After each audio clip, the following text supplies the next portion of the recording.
En este episodio, Lily y yo exploraremos la fascinante vida y carrera de Nini Marshall, una figura icónica del cine y el humor argentino.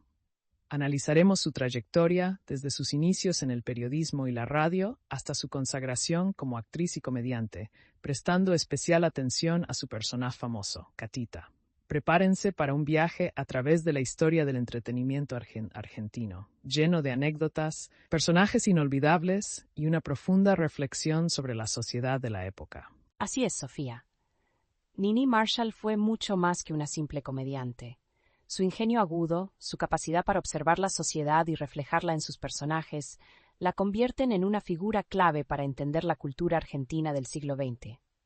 Además, sus personajes, como Catita y Cándida, trascienden el ámbito del entretenimiento para convertirse en verdaderos arquetipos de la inmigración europea en Argentina, reflejando las experiencias y los desafíos de una comunidad que se adaptó a un nuevo país, con sus costumbres, idioma y peculiaridades.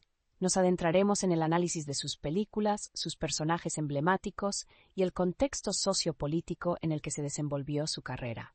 Vamos a descubrir a la mujer que hay detrás de la leyenda. Comenzaremos por sus inicios. Marina Esther Traveso, nacida en Buenos Aires en 1903, una niña con una personalidad inquieta y creativa, se inclinó desde muy temprana edad hacia el mundo del arte y la comunicación. Sus primeros pasos fueron en el periodismo, escribiendo en revistas como Sintonía bajo el seudónimo de Mitzi.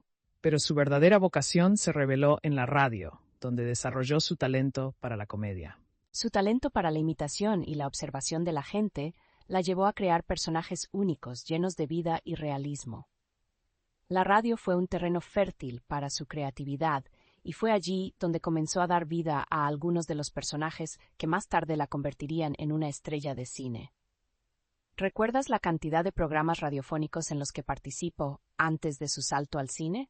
¡Claro!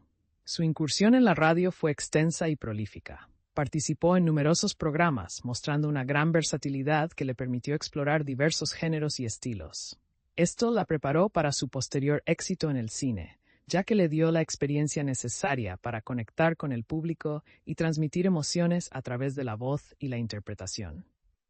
Precisamente fue su trabajo en la radio lo que le permitió perfeccionar sus habilidades como actriz e improvisadora y explorar diferentes estilos y personajes. Fue allí donde conoció a Juan Carlos Torri, su compañero en innumerables presentaciones y el que la impulsaría junto con Manuel Romero a su gran salto al cine. Hablando de Manuel Romero, ¿qué director tan importante fue para la carrera de Nini? Él la vio en la radio y reconoció su talento inmediatamente. Fue él quien la convocó para protagonizar Mujeres que Trabajan, película de 1938, que marcó el inicio de su larga y fructífera carrera en la pantalla grande. Exacto. Mujeres que Trabajan fue un punto de inflexión. Su papel como Catita, una vendedora con un lenguaje tan peculiar y caricaturesco, cautivó al público y la catapultó a la fama. Su observación minuciosa de la sociedad le permitió crear personajes creíbles y llenos de matices que resonaban con las experiencias de la gente común. Y es aquí donde comienza la verdadera leyenda de Catita. Catita no fue solo una vendedora. Fue un reflejo de la inmigración europea en Argentina, sus costumbres, su forma de hablar, su manera de adaptarse a un nuevo país. Fue la voz de muchos. Un personaje complejo, muy bien construido por Nini, que trascendió el simple estereotipo para convertirse en una figura emblemática de la cultura argentina. Precisamente esa complejidad del personaje de Catita es lo que lo hizo tan memorable. No se limitaba a un solo estereotipo, sino que combinaba múltiples características, creando un personaje rico, lleno de contradicciones y profundamente humano. ¿Recuerdas lo que dijo Nini sobre la creación de Catita? Así, decía que para crear Catita observaba a la gente con atención, escuchando sus conversaciones, sus comentarios y sus peculiaridades. Ella decía, voy a la peluquería y escucho lo que dicen. Es increíble lo que pueden decir las mujeres ahí. A gritos cuentan su vida y milagros. Ese es el secreto del realismo de sus personajes. Así es. Nini Marshall era una gran observadora. Su capacidad para captar la esencia de la gente y reflejarla en sus personajes es lo que hizo que sus creaciones fueran tan auténticas y perdurables. ¿Recuerdas ese momento donde menciona su creación de Catita, escuchando a las mujeres en la peluquería? Claro que sí. Es una anécdota que refleja perfectamente su método de trabajo, su dedicación a la observación y su capacidad para transformar la realidad en humor. De su capacidad para la observación surgió otro personaje emblemático, Cándida. Cándida, un personaje tan memorable como Catita. Ambas eran mujeres provenientes de la inmigración europea, pero representaban diferentes facetas de la sociedad. Catita era más pícara, independiente y astuta, mientras que Cándida era ingenua, trabajadora y algo torpe, pero con un corazón de oro. Ambas se convirtieron en iconos de la cultura argentina. Exacto. La diversidad de sus personajes es otro elemento que destaca de la obra de Nini Marshall. Ella no se limitó a un solo tipo de personaje, sino que creó una galería de personajes complejos y diversos, cada uno con sus propias peculiaridades y matices. ¿Recuerdas algún otro de sus personajes que fuera particularmente relevante? Bueno, aparte de Catita y Cándida, también estaban Doña Pola, Gladys Minerva Pedantone y la inolvidable Niña Jovita. Cada una representa un arquetipo diferente de la mujer, explorando una gama mucho más amplia que otras figuras femeninas en el cine argentino de la época. Precisamente. Nini se atrevió a romper con los estereotipos de la época, mostrando una visión mucho más compleja y realista de las mujeres. Y esa valentía se refleja en la manera en que sus personajes trascendieron las limitaciones de su tiempo. No eran simplemente personajes graciosos o caricaturescos, sino que tenían una profundidad y una humanidad que los hacía especiales. Por cierto, me acuerdo de Hay que educar a Nini, 1940. Era una película que, por un lado, ofrecía una mirada satírica sobre la sociedad argentina de la época, pero que, al mismo tiempo, mostraba la profunda humanidad de Nini Marshall y su capacidad para conectar con el público. Una película llena de ironía y humor, donde Nini encarnaba a Nini Reboredo, una actriz que se hace pasar por la hija de un industrial rico en un internado de niñas.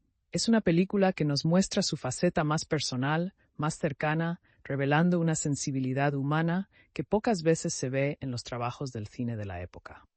Por otro lado, tenemos que recordar su labor en las superproducciones de la década de 1940, como Carmen, 1943, Madame Sans-Hen, 1945 y Mosquita Muerta, 1946.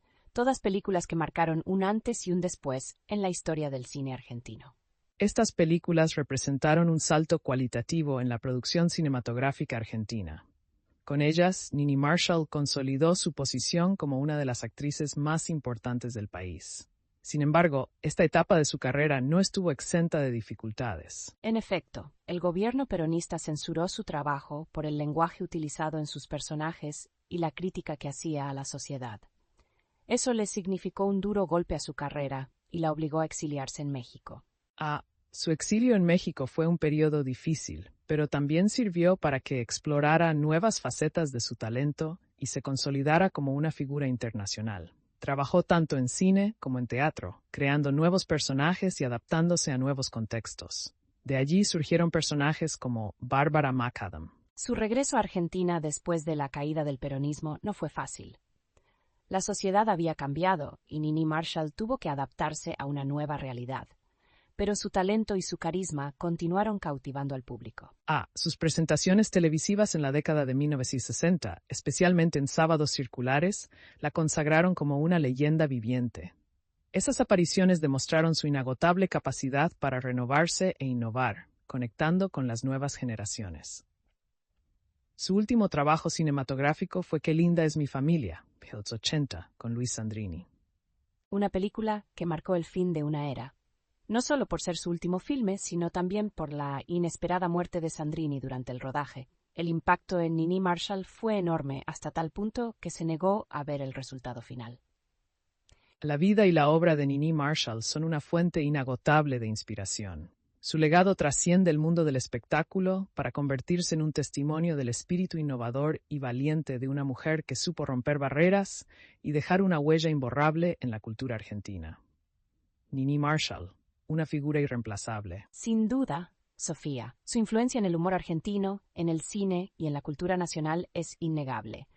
Es una artista que supo conectar con el público, hacer reír, pensar y reflexionar sobre la sociedad a través de sus personajes llenos de carisma, chispa y mucha verdad. Y con eso terminamos nuestro recorrido por la vida de esta formidable mujer. Espero que hayan disfrutado de este viaje al pasado, descubriendo a una figura tan relevante y compleja de la cultura argentina como Nini Marshall. Ha sido un placer compartir esta información contigo, Sofía.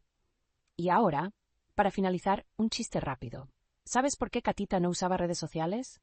Porque solo decía a sus pieses, jaja. Muy bueno, Lili. Hasta la próxima.